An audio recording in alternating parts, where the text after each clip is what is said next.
Demonstrace aplikace roboty. Robotka statneme a v aplikaci si nejprve musíme robotka spárovat a poté můžeme nastavit barvu diody, když robotek jde dopředu, případně když jde dozadu, doleva nebo doprava. Můžeme nastavit, jestli má to světlo blikat nebo rychle blikat, anebo pouze svítit. A pokočně můžeme nastavit barvu pro každé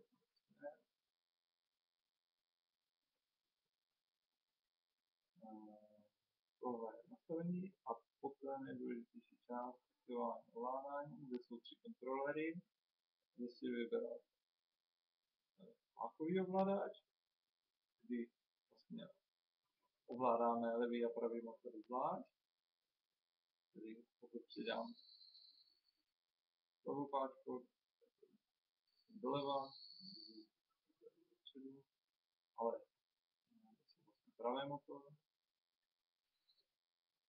analogicky pro pravý motor, a pokud páčku použijí, tak dosouvám, nebo jedu dopředu, nebo si točím, nebo všimněte si, že dioda bliká.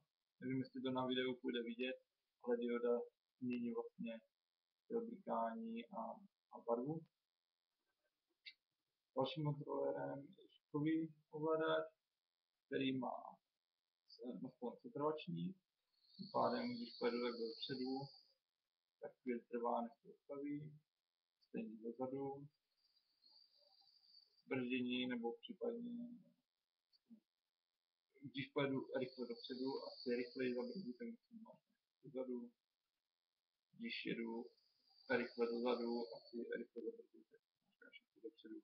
Bude to stejně jako ovládání na klávesnici. Když si jet dopředu, zatočit doprava, máš knačku, si dopředu, zatočit doleva, máš knačku. Totéž docouvání.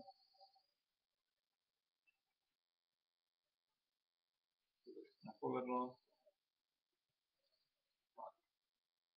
A posledním typem ovladače je joystickový ovladač, který vlastně je ovládání dost jednoduchý.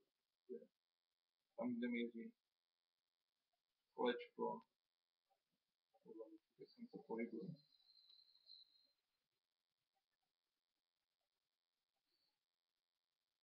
Ovládání je intuitivní a jednoduchý.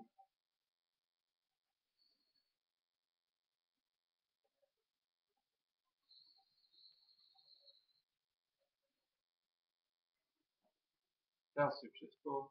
Nahoře ještě vidíme vlastně název zařízení, vpravo je stav baterky. A to je asi všechno v naší aplikaci. Mám s vámi líbila. Po ukončení práce vlastně.